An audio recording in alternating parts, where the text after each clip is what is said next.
Hello, I'm going to give you a quick tour of the Carlisle trial plots. This year they went in on the 9th of October, and it'll come no surprise to you that the establishment was very low. We had establishment of 50% in the wheats, it was 41% in the conventional barleys and 53% in the hybrid barleys. And since the end of March we've only had 10 mil of rain here on the site, so it is now very, very dry. So flag leaf is emerging now on the wheats. They received their last fungicide about 2.5 weeks ago, which was Spartacus. And I'm just walking down the untreated side of the plots now, and I'll point out a few varieties which look good or ones which look particularly dirty. This is X-Days, which has stood out since winter. It seems to have stood the bad conditions really well, and it's got quite a nice lush canopy. You can see it next to the other wheats here. Another one which has stood out similarly is Skyscraper.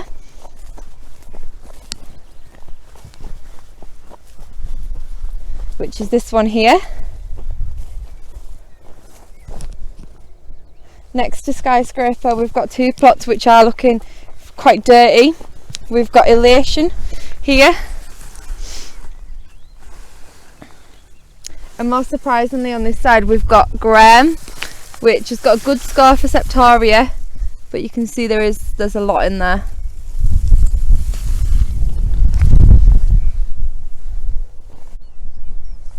One of the kind of benefits of them going in late and there being quite a tough winter is that in the candidates there's a big difference between the varieties in how they've stood the winter well. You can see these two here, which is Syngenta's Clipper and Silver Surfer from RGT, which are looking very thin and pure. And then one next to it which is Astound, which is looking really strong. So that's been good to see the difference between them, and I'm going to be putting information on that in the little updates that I send out.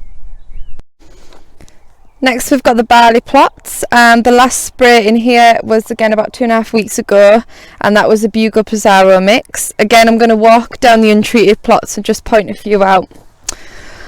Orwell is the dirtiest on the site for mildew. You can see there's quite a lot in the bottom there, and even up onto some of the higher leaves. Next to Orwell we've got Surge, which was the variety that yielded the highest out of all the conventional plots in the treated side last year. And here we've got Valerie, which has been looking really nice, and this was the highest yielding conventional barley in the untreated plots last time. Moving on to the hybrids here, this first one is Bazooka, which was the highest yielding barley in all the treated and untreated plots last year. And all the hybrids are looking very clean, and their establishment was about 13% better than the conventional varieties. Then we've got the wheat seed rate trials, drilled at 100, 300 and 500 seeds per metre squared. We did telecounts in late March, and they averaged around 200 per metre squared in the 100 seed plots, around 290 in the 300 seed plot and 400 in the 500 seed plots. It's fair to say that they're all looking pretty thin.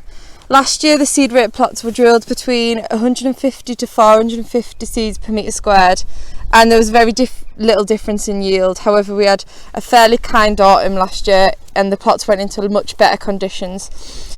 And lastly we've got the spring barley plots. These went in on the 30th of March in good conditions. The establishment percentage was 86% in here, and of all they've had so far is an application of Manzi. We've had very little rain since they've been drilled, so they are struggling a little bit. And at the end here we've got 4 plots of Planet, which are going to have, they've had different treatments applied to them. So the first one is Planet on its own.